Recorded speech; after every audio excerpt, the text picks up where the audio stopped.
All right, episode 3 of the Forgotten Outdoors podcast.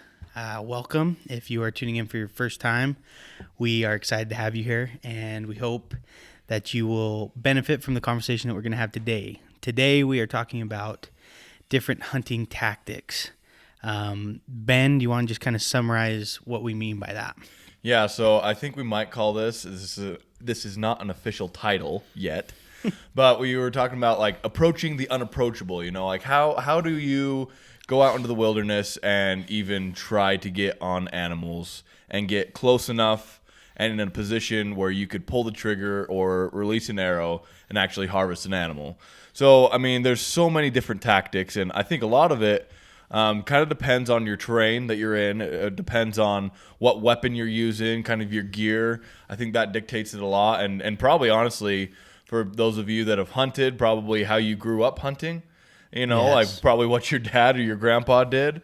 But I think that a lot of you guys that are tuning into this, hopefully, might not have gotten into hunting yet. So hopefully we can give you kind of a list of a lot of different tactics and ways to approach different animals and get in position, and you can kind of choose around, and depending on what you're using weapon-wise, you can figure out what's going to be best for you. Yeah, and I think something that's important to, I guess, make note of is, at least for me, spending more time in the wild trying to hunt these animals, you come to find out that these animals are actually very, very intelligent. They're not... Absolutely, yeah. Like, I think sometimes we think of, the experiences we have with lazy dogs at home or lap dogs or cats even, things that we are used to and we're used to being around, and sometimes they can come off as unintelligent animals. But these animals who have made the wild their home are very smart. And so I think that that's kind of what we're talking about when we say unapproachable. Yeah. They pick up on us very quickly. They know that you're there before you've even maybe seen an animal. They've already made or taken note that you've entered into their habitat. And so that's kind of what we're talking about by saying unapproachable. They are not used to you, and they're smart, and they will outsmart you if you don't find a different tactic to outsmart them first. Yeah, I like how you said that you're in their habitat. I mean, you're stepping into their world when you're trying to hunt these animals. When you're in the elk woods, you are in their world. You're playing by their rules, and they know their world a lot better than we do. Yeah, and we've mentioned this before. I mean, these animals know every stick that is on the forest ground. Yeah. I mean, it's amazing how quiet and how stealthy these animals can move, because they literally know where every time they take a step, they know where they're going. It's kind of, for us as humans, it'd be turning off all the lights in your house. You'd be able to find your way around. Yeah. Even if it was pitch black and you were blindfolded, you'd kind of know where you're at. And I think for these animals, that's how it is. Yeah, it's like when you have to, take a piss at like 2 o'clock in the morning, and you don't want to flip the lights on to wake everybody up in the house, and you can find your way without, stubbing your toe. I think it's similar to that, I guess. Yeah, for sure. So we're just going to kind of get into it. We're going to talk about different ways that we've hunted before. Some we are more familiar with, some we're less familiar with. In all of these, or in all of our episodes, we always encourage you to reach out to us, give us suggestions, give us advice, and as we're talking about these things, we'd love to hear some of your experiences with these different hunting tactics, what's worked for you, maybe what hasn't worked for you, so that we can kind of share those learning experiences with all of our listeners. Yeah, and I guess another thing before we get into all these different tactics is, with all of these, we're from southeastern Idaho, so the state of Idaho. You guys might be in Idaho, you might be in different states, but different states, just so you guys know, you might know this already, they have different stipulations and regulations, laws in place when it comes to hunting and how to approach that. And so our experience with the Fish and Game, sometimes they get a bad rap, but if you reach out to them and you're honestly trying to do what's right, and not try to be shady or do anything illegal, they've really helped us out a lot. I've called the Fish and Game office, the regional office, 5 or 6 times. They've been really helpful. So what I'm getting at is just make sure that what you are trying to do, the tactics that you're using are legal and they are authorized in your state. Yeah. They post out the Fish and Game guidelines, rules and regulations books. They put them out every year. Sometimes they put out like a second edition halfway through the year. All that's online as well for us in Idaho.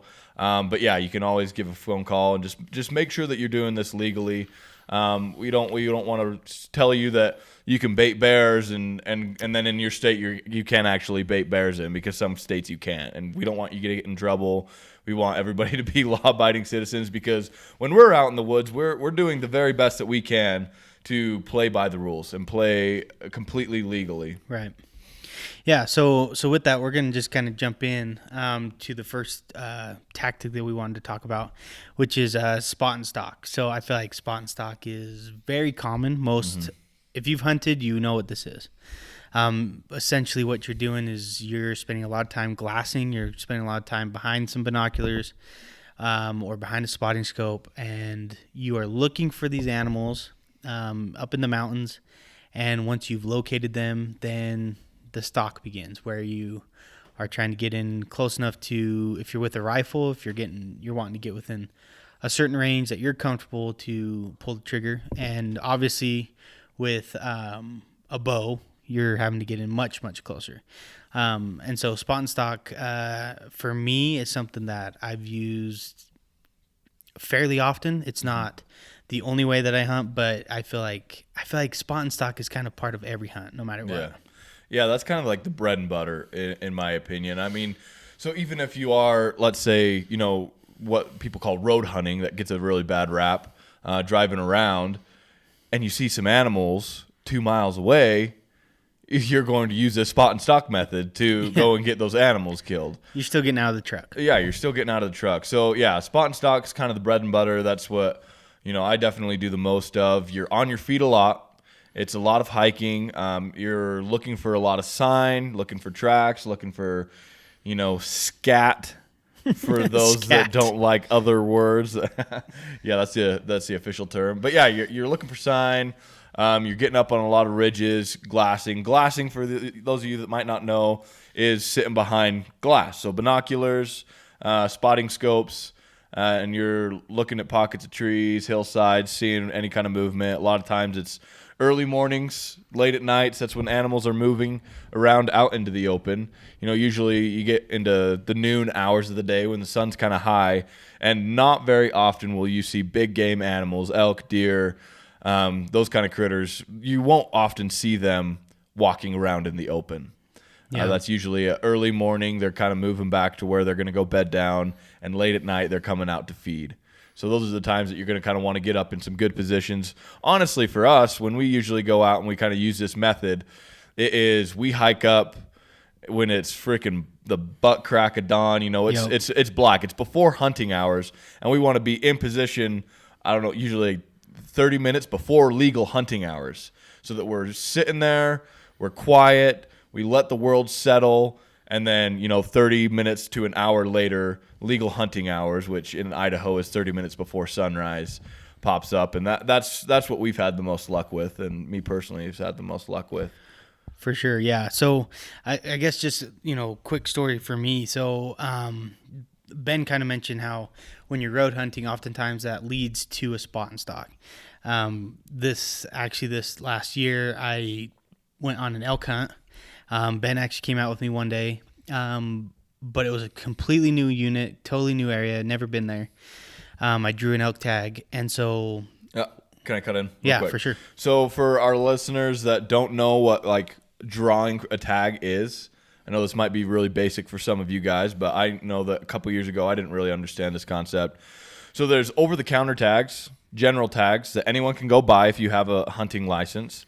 And then there are draw tags or controlled hunts, as they call them. And that is where, and states do it differently, but that's in Idaho.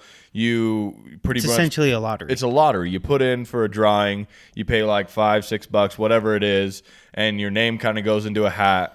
And they could possibly draw you out, and it's a select number of animals in a select area at a select time, and it's usually pretty good odds. So yeah, that's what Thomas drew on. He drew on this really awesome elk hunt in this area that was far away, and we had never hunted it before. And this place is, it's just desert, so it's very flat. You can see for miles in any direction when you're out there. Big desert. So me and Ben actually went out one day. And we just drove roads because, like I said, I'd never been there. Ben had never been there. Yeah. This was new for both of us. So we went out, we drove roads, we looked for, we were kind of hoping to maybe spot a herd of elk because it was the time of year where they should be herding up, getting in big groups. And so we were kind of just driving looking for that. Unfortunately, when me and Ben were out, we never saw a thing. I mean, we saw a lot of antelope. Yeah, we saw antelope, but we didn't see any elk. So what happened was I ended up going out again with another buddy. Shout out to Sam, who helped me find my elk. But we actually drove, and we just kind of pulled over the truck, and I was like, look, I am at a loss. And Sam's like, well, let's just walk. Let's just get out of the truck. Let's just walk. And sure enough, when we walked, because this was a desert, there was all these knolls and these hills and things that an entire herd of elk could be hiding behind one of these knolls, and you never know it. Yeah. So this point, it's like midday. So again, kind of like what Ben's saying, not an ideal time to be looking for animals.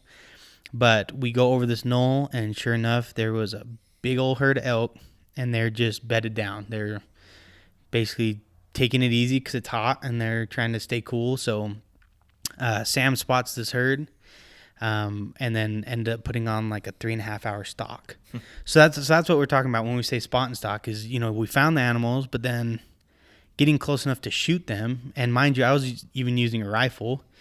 But just, it's a slow process sometimes. Yeah. And we have the cuckoo clock going off in the background. I forgot to shut that off.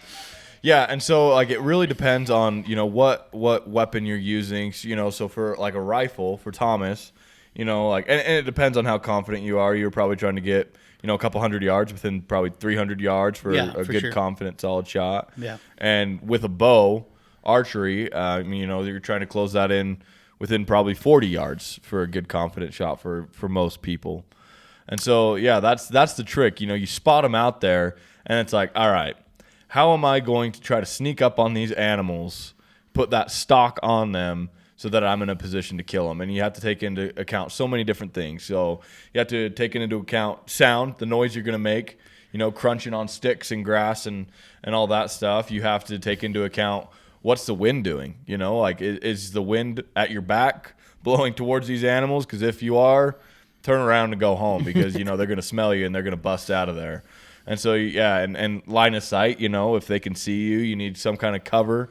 Defilade so that you can creep up on them without them seeing you. So it's a fun game. That's the kind of the bread and butter, like Thomas was saying. He was driving around and it turned into a spot and stock. Yep. And that's happened a lot of times for me. Even if you're like, oh, I'm not a road hunter, I don't hunt out of a truck. Well, you might be spotting and stalking in one area, and you're like, let's go try this other area. It's a couple miles away.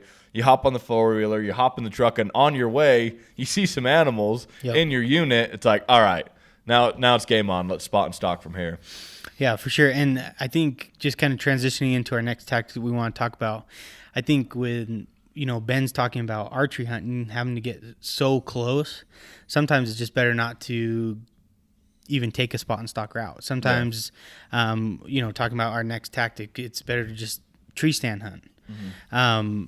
I have tree stand hunted with a rifle, but I would say the majority of the time, people who are tree stand hunting are using a bow because, essentially you're hoping the animal that you're hunting is going to walk within distance of your tree stand, mm-hmm, and you're going to get a good shot off.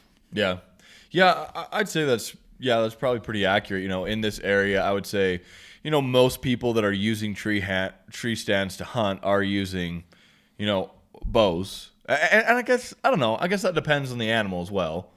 Because, for Thomas and for me as well, but your only experience tree stand hunting has been for bears, right? Yeah, for sure. Yeah. So, and for me, it was not only my first tree stand hunt, but it was also my first black bear hunt. And so I was a little bit uneasy anyway, just not super confident. So for me, I was like, I would rather have the firepower than putting my trust into an arrow. Yeah, and I think even going further than that, when you're hunting bears, usually you're not using a tree stand for the sake of getting close. It helps that you are getting close. You want to put your tree stand in a good, decent shooting distance, but I think more than that, you're setting up a stationary location where you're planning the bears to come to, Right. So you're sitting up in a tree and the bears are going to come right to you. I think that's why people hunt at a tree stand so much, is that, it's a lot harder for the animals to smell you. It's a lot harder for them to see you or hear you when you're 20 feet up in a tree. They still can. Don't get me wrong. Yeah. They still can. And it puts you a little bit at ease that you're 20 feet up in a tree hunting bears. Although I have seen a bear climb a tree. Yes. And I blinked and it was at the top of a tree before. You know how they say a bear can climb a tree faster than it can run? I think that's true. It's pretty crazy. They're a fun animal, but anyway, besides the point. Yeah, tree stand hunting, it's a different beast in its own. We've done it with our bait that we use for bear hunting. I've used it for whitetail hunting. And kind of a reason behind that is, one, I hunt them archery, and they're a very spooky animal. And where I hunt whitetail and where most whitetail hang out, it's not a huge area. Usually it's fairly close to houses. It's fairly close to civilization, usually river bottoms where there's a lot of dense brush. It's not 10 miles back into the backcountry like elk hang out. So it's, I hunt down on this one river, just in the river bottoms. I can kind of see some tops of houses from my tree stand. And in Idaho, you can't bait. So it's not like a bear hunt where you can bait these deer. In a lot of places you can. Like my wife, she's from Oklahoma, and she has family in Kansas as well. And they do a lot of deer hunting over there. And I've gone and sat some tree stands in the mornings. And everyone over there baits. They have food plots. They have corn feeders. Which is great, and it brings in some awesome bucks, but everyone else is competing with them. So, it's just as challenging. Yeah. But yeah, so what we're trying to do here is you set up a lot of trail cameras. Those are motion sensor cameras out there that, something walks by, it snaps a picture. And we do a ton of that, of moving cameras around, trying to figure out what's the pattern of these deer. What game trails are they usually going? And at what time of year are they going down these trails that I'm going to be sitting in the stand? And that's where we try to set up our stand. So it's not like they're coming into a bait like a bear would be, but that we are in shooting range and quiet as they walk down this game trail. Yeah, so essentially, when you're hunting that way, you're just looking for high traffic areas. Mm-hmm. And then you're basically just kind of keeping your fingers crossed that they just happen to be using that traffic area when you're in your stand. Yeah. And I guess there are other scenarios where you would use a tree stand. So, some people, I know that they elk hunt out of tree stands. If they find a good wallow, which is a big mud hole, bull elk during the rut season, their breeding season, they like to get down in that mud and they like to thrash around, they roll around, they kick it up on themselves, piss all over themselves. It's pretty cool to watch. So they get in these mud wallows and they just like to just make a mess. And so I know people that set up tree stands by these mud wallows or by a spring or even on a high traffic area up in the backwoods.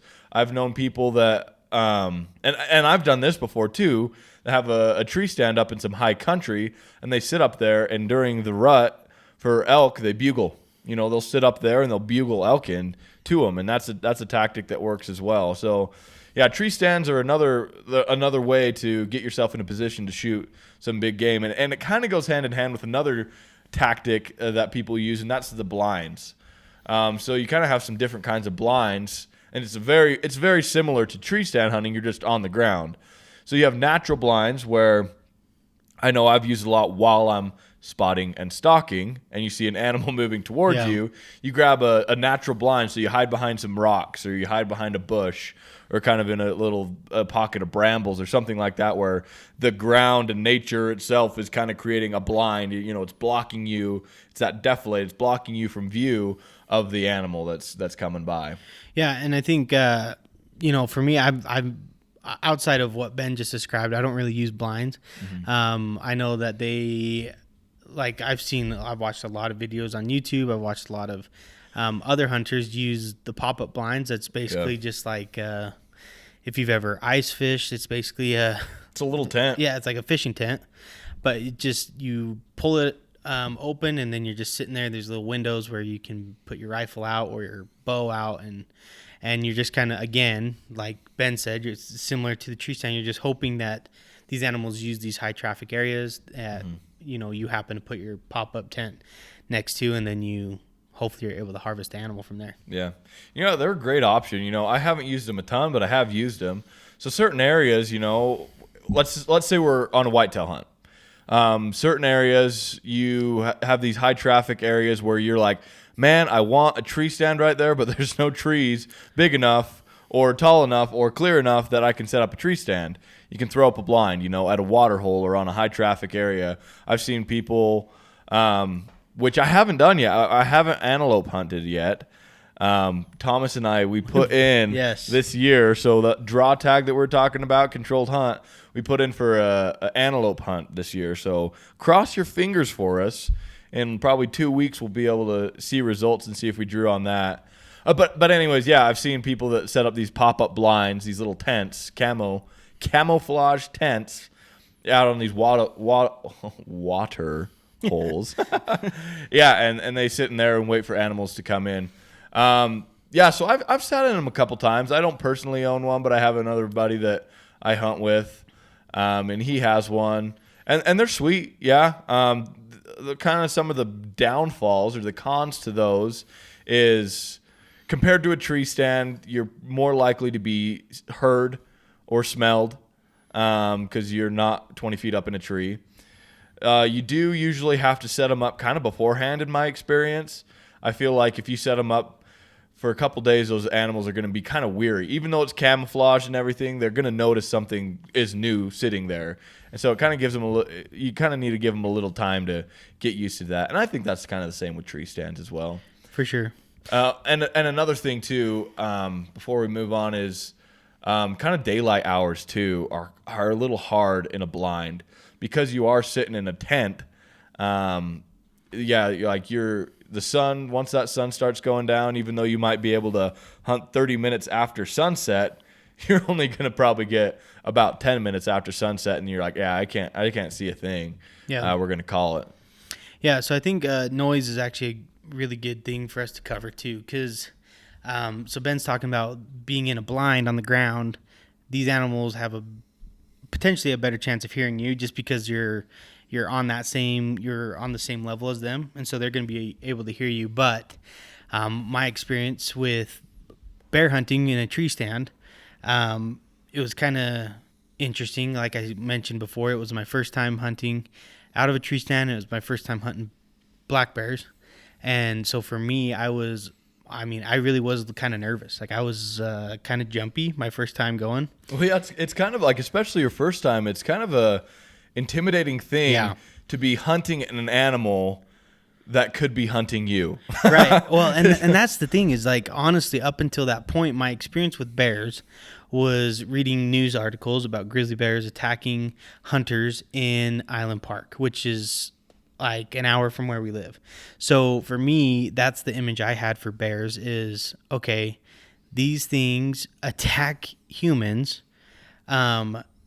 My experience now, and by doing a little bit more research, I have learned that especially black bears, they are very skittish. Like they want nothing to do with you. So unless you make them feel threatened, chances are they're going to pretty much leave you alone. They're going to run away if you make noise. They're not going to come after you. That's not their first instinct. I feel like that's their instinct when they get afraid. Yeah. Yeah, and just so that there's like, we don't want to scare anybody, but like black bears are usually very skittish. One thing to be wary of, though, with black bears is mamas, like sows with cubs. Mm-hmm, for sure. That's kind of what changes the black bears a little bit, and their temperament and their attitude is when you have a sow with cubs, they're very dangerous. So do be careful. Don't think that all black bears are just fine and dandy, even though for 99% of the time, they are going to be more scared of you than you are of them. And I would say that that's for pretty much all hunting world. So basically any mom with little babies, I feel like even in the human world, you hear about mom strength. So I think that that's a very real thing. But back to the noise topic. So for me, on my first hunt, I'm sitting in the tree stand, and Ben was sitting in the tree stand next to me. and we're kind of sitting there. And when you're there and it's just dead quiet, you start to hear everything that's moving. I mean, like a squirrel would move and you'd be like, oh, is that a bear? You know, that's like your first thought. So, absolutely. And there's tons of squirrels, especially where we were, because we were baiting. So we had all this food on the ground and things. And so squirrels, birds, everything. They're just coming to kind of check out our bait side as well. But while we're sitting there, I hear some pretty big crashing behind me. Not like thrashing, but, definitely something heavy, stepping on some sticks, coming through some bushes. And so for me, I'm getting kind of nervous because it's behind me. I can't see it. Ben's tree stand isn't facing that way, so he can't see it. And so I make a very sudden move to just turn and look. And in that second, all I could see was the back end of a bear. Yeah. And it's running away. So I think noise and sudden movements are just something to be aware of no matter what kind of hunting you're doing. You might think you're being pretty quiet even, but like we mentioned at the very beginning, these animals are smart. Yeah. And so those sudden movements, that even that little bit of noise from your jacket rubbing against yourself while you're turning, that could be the difference between harvesting and not harvesting an animal. Yeah. And just to clarify what Thomas means kind of by sudden movements, because I was there and I kind of saw this all unfold. I apologize to those that are just listening to this. It'll be a little bit harder, but those on the YouTube channel, they can see me. So, like, he wasn't, like, flailing his arms, and, like, turning around really quick and making a lot of noise. Sudden movement was he was literally sitting here, and he went like this. Yeah, just my head like, turned. Kind of, like not even a fast, but like a normal kind of turn of the head, kind of looking behind the tree to see what it was. Basically checking your blind spot in the car.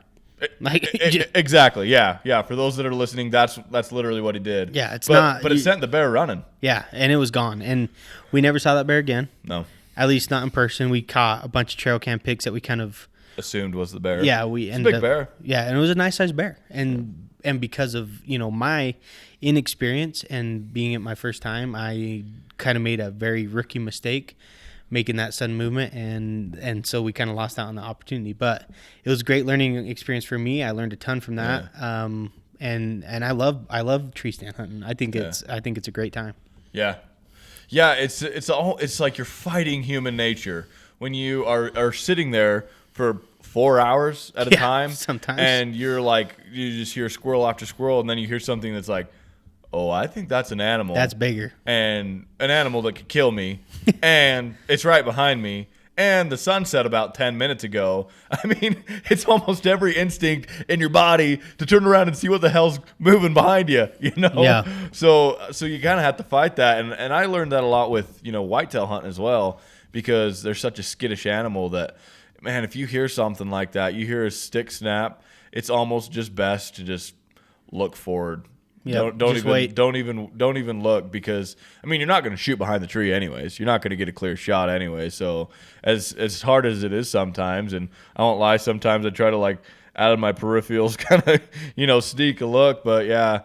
So that's another challenge, with tree stand hunting. It's a fun way to hunt. It's a very different way to hunt. It's a very passive way to hunt with a lot more preparation, I would think, in some ways, of setting it up and knowing where you're setting up and whether you're throwing a bait in there or knowing the high traffic areas, and then it's a waiting game. Yeah. And just so you guys know, hopefully in future episodes we can do a whole episode on. Today we're going to talk about tree stand hunting, or even more specific, we're going to talk about tree stand hunting whitetail. Right. Or we're going to talk about being in a tree stand for black bear, or we're going to talk about spot and stock on Rocky Mountain elk. So hopefully we can do some more specific episodes. Today we're just kind of doing a big wash of kind of quick and down and dirty rundown of all these different hunting tactics. But yeah, tree stand hunting, it's kind of similar to that blind hunting. It's different than the spot and stock, but it definitely has its pros. They all kind of have their pros and cons. Yeah, for sure. And I think that just so much of it is dictated by, like I said earlier, what weapon are you using? what kind of gear do you have, what animal are you hunting, and what is the terrain like? What's the terrain dictate? Some areas you're not going to have an effective spot and stalk because the brush is 10 feet tall and super thick, and you're not going to be able to see anything, and you're going to make a ton of noise. Yeah. So I think what Ben said is a good point. We do want to dive in deeper to all of these topics. We kind of touched on road hunting. I don't think we need to go into that a ton. It's pretty self-explanatory. But down the road, I think for sure we want to dive deeper into these things. And honestly, like we kind of mentioned earlier, we do want your guys' thoughts. We want your opinions. We want your suggestions because for us, we're still learning some of these tactics. I mean, we've been doing them for a few years. Yeah, we've had some success stories. We've been able to harvest some animals using these tactics the best way that we know how. But there are people out there who know way more than we do. And so we want to learn from those people. We want you to kind of reach out to us. Again, shameless plug. We're on YouTube, Twitter, Facebook, Instagram. Look us up, find us, send us messages, send us an email. Do whatever you got to do because we'd love to hear from all of you, and we'd love to continue to learn and to increase our knowledge and then be able to pass that on to people who are just getting into this. Yeah.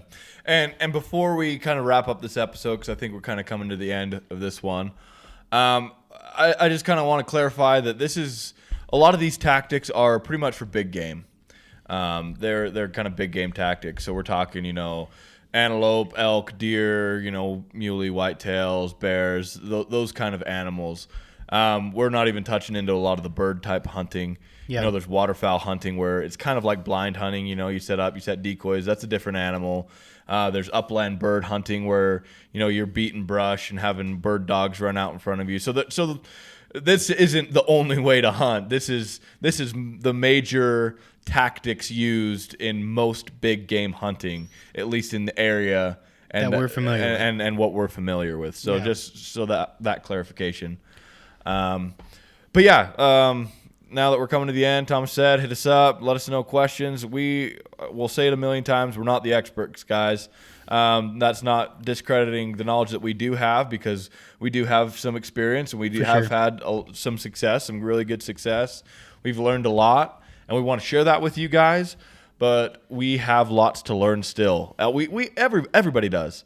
Hopefully in some future episodes coming up soon, we can get some of our so-called experts, on here that their thing is blind hunting, and we're going to talk about blind hunting, and they're going to teach us way more than we ever knew about blind hunting, for an example. So hopefully we can get that going quick, but hit us up with your questions. Hit us up with even comments of, oh yeah, we really like that. I would have wished you would have gone into this a little bit more, or how about you guys do an episode about this, because we're not doing this podcast just to hear ourselves talk. Right. We want to have relevant information to give out to you guys, so that it's worth tuning in and listening to. Yeah. We're up on a lot of different platforms. We're on our Facebook, Instagram. Our this podcast is up on YouTube. What are the other ones? Spotify, Google Play, Apple Podcasts. Yep. So we're trying to get out there. We're trying to get on all the main platforms so we can reach as many people as possible. Because again, we're trying to build confidence in the outdoors, and we want people to get outside. We want people to find their own forgotten, figure out what that means for you, and ultimately, hopefully, spark interest in trying new things and getting outside. Yeah.